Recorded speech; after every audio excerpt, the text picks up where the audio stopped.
Hello, little dreamers, and welcome to our cozy story time. Snuggle up in your beds, close your eyes, and let's travel together to a land of shimmering sands and starry nights.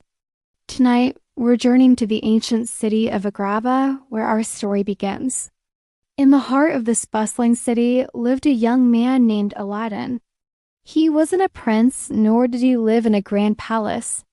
Aladdin lived on the rooftops with his best friend, a clever little monkey named Abu.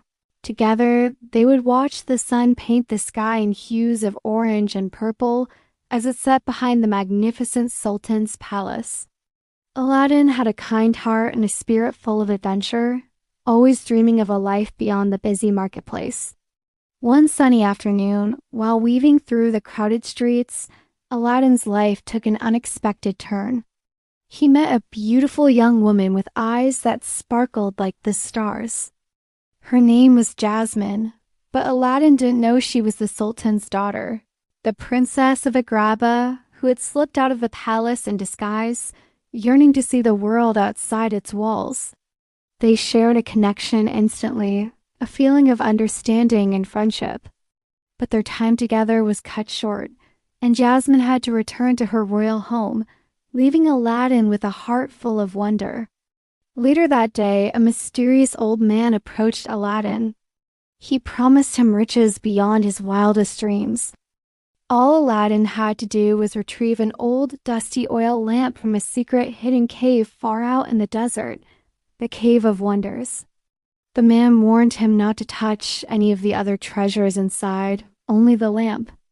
Driven by the hope of winning Princess Jasmine's heart, Aladdin agreed.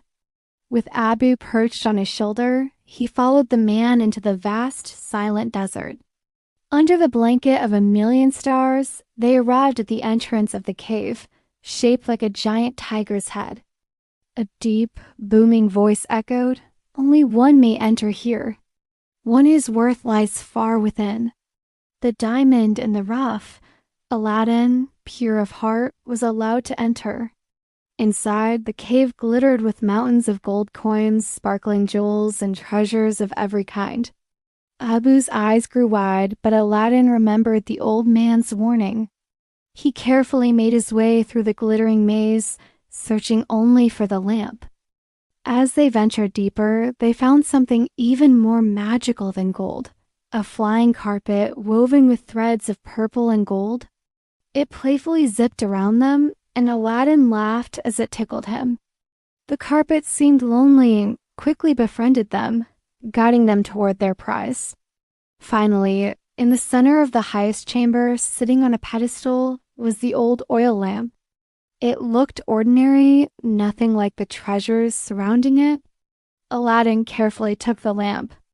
But just as he turned to leave, little Abu, tempted by a giant shiny ruby, couldn't resist. He snatched the jewel from its perch. Instantly, the cave began to tremble and collapse. The magical voice roared in anger. The friendly carpet swooped in just in time. Grabbing Aladdin and Abu, they zoomed through the collapsing tunnels, dodging falling rocks and rivers of lava. With a final burst of speed, the carpet flew them out just as the tiger's head sealed shut, trapping them inside the dark, quiet cave. Aladdin was disappointed and scared. He was trapped. He looked at the dusty lamp in his hands. It was so dirty that he decided to give it a little rub to clean it. As his hand polished its surface, a strange thing happened. The lamp began to glow and shake. A swirling cloud of brilliant blue smoke poured from the spout, growing bigger and bigger until it formed into a giant, smiling figure. 10,000 years will give you such a crick in the neck. The figure boomed with a cheerful voice. It was a genie, a powerful magical being who could grant 3 wishes to the master of the lamp. Aladdin couldn't believe his eyes. This big, blue, friendly genie was his ticket out of the cave and just maybe his chance to see Princess Jasmine again. For his first wish, Aladdin didn't ask for gold or jewels. He simply wished to get out of the cave. "Your wish is my command," said the genie. With a snap of his fingers, Poof, Aladdin, Abu, and the magic carpet were instantly transported out of the dark cave and back under the open desert sky. The genie was overjoyed to be free and danced around them in excitement. Aladdin knew he couldn't visit Princess Jasmine as a poor boy from the streets. So for his second wish, he thought very carefully. He wished to become a prince. The genie grinned. "Say no more." With a whirlwind of magic, glitter, and fanfare, Aladdin was transformed. He was now Prince Ali, dressed in the finest white and gold clothes, with a magnificent parade of camels, elephants, and dancers all ready to announce his arrival in Agrabah. As Prince Ali, Aladdin rode triumphantly into the city. The people cheered at the spectacular sight. He made his way to the palace, where he was presented to the Sultan and once again to Princess Jasmine. At first, Jasmine was not impressed by this showy prince. She wanted someone who understood her, not someone trying to buy her affection with riches. But that evening, Aladdin, as Prince Ali, asked Jasmine if she would like to see the world. He revealed his magic carpet, and together they soared into the night sky.